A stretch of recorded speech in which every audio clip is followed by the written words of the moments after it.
summer and fall of 2024.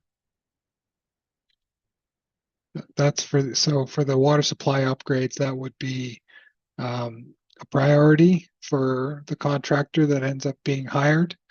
And then the water main replacements, as I mentioned, the design is nearly complete, tendering on the same time frame, and then looking at a phase construction, which I'll show on the next slide, which is the same, proposed phasing that was discussed at the last community meeting. But the first phase of construction would be this year, and from May to December, and then the phase 2 construction in 2025. So essentially constructing the east portion, or the west portion, southwest portion of the water mains in 2024, and then the northeast portion in the following year. A big driver for that is the cost of the culverts that are integrated with the water main project. So those are funded from general municipal funds as opposed to the local service area borrowed funds. And there isn't enough budget available to complete the whole project in 2024. So it's proposed to be phased over 2 years. So that's a summary of where we're at and where we're going at this stage. If there's any questions, happy to address those.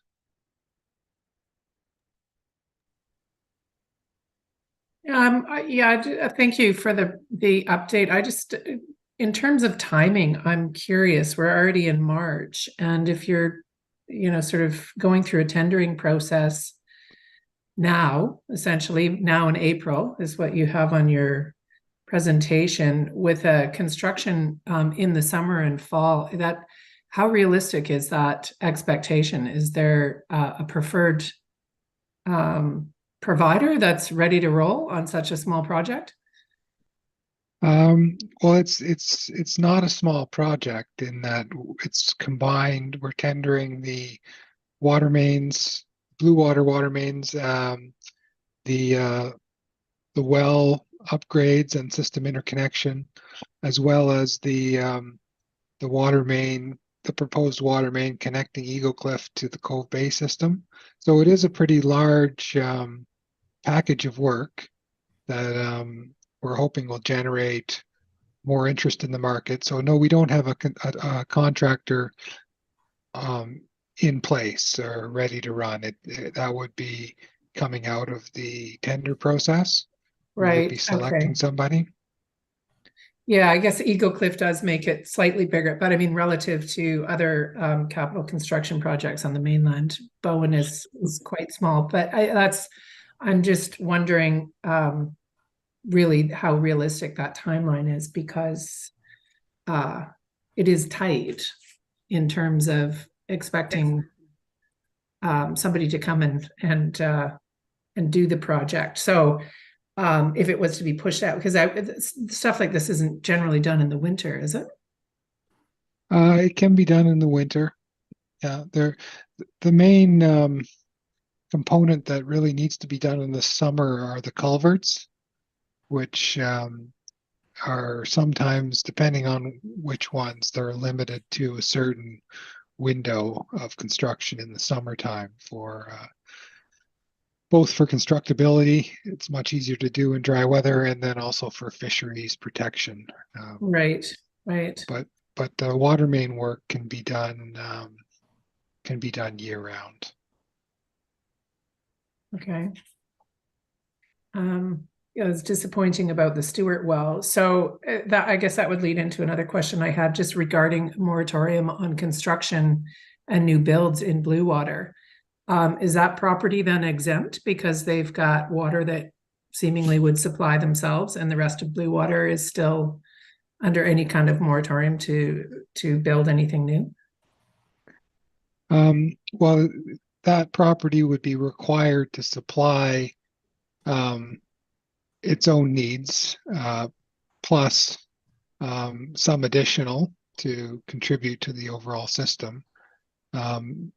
It's quite far from actually building any units. He's just proposing subdivision plans at this stage. So it's a couple of years away from actually having anyone, well, at least a couple of years away from having anyone submit any building permits. And certainly the water Right. needs to be Okay. in place before that can happen. So Patrick, do you have a sense of what kind of development could be supported by a 9.5 gallon per minute well? You mean like how many units or Well, how many units? houses? Yeah. Yeah. Certainly the scale that's being proposed is something in the order of 30 plus units, which is the 9.5 gallons per minute sustainable yield is more than enough for that scale of development, and would also be, particularly in the early stages, it's going to take several years for that to build out. There would be contribution to the overall blue water system coming from that well. Yeah, I mean, it's actually not the early years that concern us. It's the later years when everybody's there, and we're suffering from, droughts and what have you, and their contribution may turn into a deficit, which we have no provision for. I mean, I mean, the resilience piece of it that you're talking about, does this now change then the plan to continue any sort of exploration around other water sources? I mean, there's Bowen Bay. The Stewart well doesn't add that additional resiliency that we're talking about. So will that be added back onto the project? Additional exploration? Yeah, I think that's something that we would still be interested in, whether it's in collaboration with the developers. That would probably be the most likely approach. The plan would be to build a new reservoir for the Stewart property. That would be required in order to develop a large portion of that property. And then there was discussion about exploration and development of a new well up by that reservoir site. There's also been talk about additional well for phase 4 of the Arbutus Ridge development. There's also the well on Ian Stewart's other property on the south side, or the south side of Arbutus Ridge, which we know does have reasonable capacity and could be brought online. The intention was to do that in conjunction with the phase 4 of Arbutus Ridge. I don't know what the time frame for that is. I don't think they've sold as much of their phase 3 as they've been hoping to at this point. So it's phase 4 has been pushed. And then there may be other opportunities that we want to explore as well. So I think, keeping options open for additional well capacity and the resilience that goes along with that is on the table. We do have the Ian Stewart. We do have one other well that we drilled. We drilled 3 wells. 2 seem to be tied together in the same aquifer, but the third one is independent. We haven't run a test on that one, but it's in the lower ranges, but around 2 or 3 gallons a minute, which maybe doesn't sound like very much, but if it's a 24-hour well at 3 gallons a minute, I think it rates out to about probably enough water for about 15 households.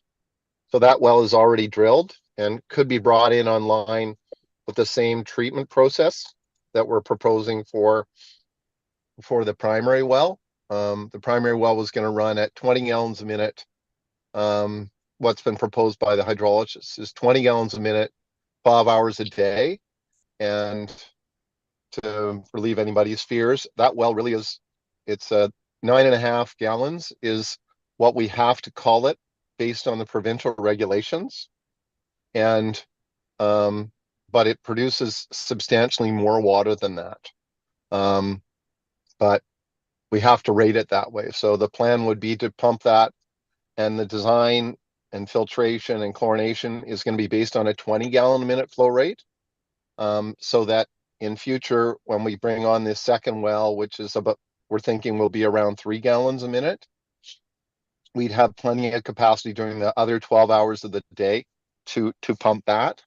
And as Patrick had mentioned, as we move towards putting in a reservoir for the property, then up higher up the mountain, we were anticipating drilling for more water up there. So right up at the top, kind of what we found is if you get too close and when you're drilling, then you hit the same aquifer.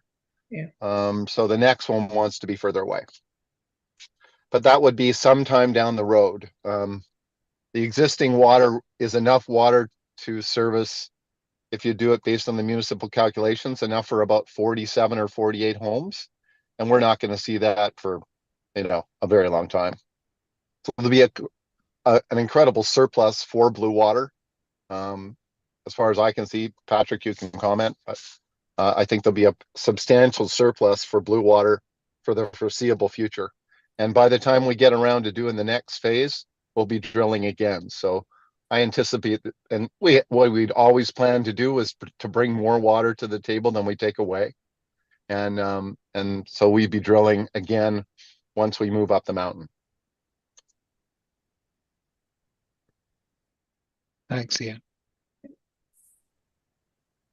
And Patrick, you're in sync with this. It's a 20 gallon well, but we're only going to call it 9.5. Can you explain what that's about, please?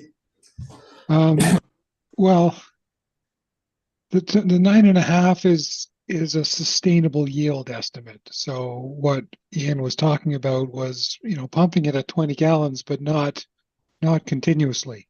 Right. And so essentially for 12 hours and then letting it rest for 12 hours. And so then that's equivalent to a 10 gallon per minute. So the planning, pumping. the development planning is based on the daily average, presumably. Yes. Yeah. Okay. So it is a 10 gallon well, or 9.5 on a sustainable daily average. So let me just add in, Patrick. I'll just add in because I've been dealing. It's not my opinion because I don't really know. But we do have a hydrologist on staff, which is one that the municipality also uses, and it's his opinion that once the well starts pumping, then we'll start to see some trends in how the recovery of the reservoir is, and we'll be able to adjust that pumping time to accommodate that. All of our pump tests have been exceeding 20 gallons a minute. Our initial pump test was at 50. At that time, we pumped 156,000 gallons of water out of that well in a 72-hour period. The second time we pumped, we set it at 25 gallons a minute, and that period we pumped 104,000 gallons in a 72-hour period, and the reservoir sustained it. So that was last fall. I don't know. It was a pretty dry year last year. So anyway, the hydrologist, the short of it is, the hydrologist is optimistic, but he can't be optimistic when he goes forward with to the province. So that's his personal opinion. So it's based Yeah. on conservative assumptions about the sustainable yield of that well.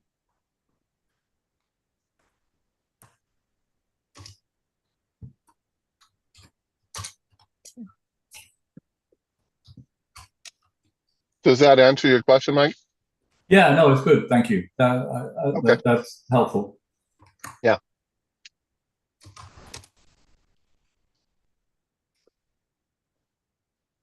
Are there any other members of the public who have questions for Patrick regarding the infrastructure work that's going on? Ooh, I've got someone else coming in. I don't know that I know that our CFO does not have a formal presentation, but she is available for questions regarding finance for this project. If people have any questions regarding finance. Yeah, I don't have a formal presentation. I can update the public at this time, though, that we do have the budget meeting scheduled for next week. It's scheduled next Wednesday, the 13th at 5 p.m. and it will be on Zoom again at the same time. We'll be presenting the full budget plan for 2024 at that time. I can just, we have done a lot of talking about switching over to a more metered rate billing, a billing system that is more focused on consumption rates in all three of the districts. So that recommendation will be coming forward at that time. And as well, the some of the borrowing has started to happen in order to finance the design work and soon to be the construction work. So there will be an initial parcel tax put forth for a bylaw for adoption for council this year. It won't be the full build out amount. I'm going to phase that in gradually too, to align with the draws on the borrowing. So the budget will include a smaller parcel tax this year than what it will be required once the full amount of the project costs are borrowed. So that's a little bit of an update that I can give you right now, and the full budget will be presented next Wednesday.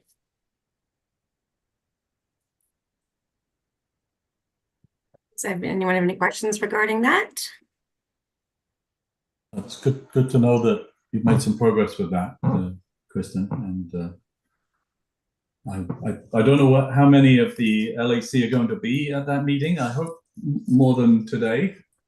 I'll be actually overseas, but I'm going to try and join in. So, but a little bit more complicated than usual. Yeah, we'll have the material posted in the next couple of days. Yeah, great. Good. Okay, wonderful.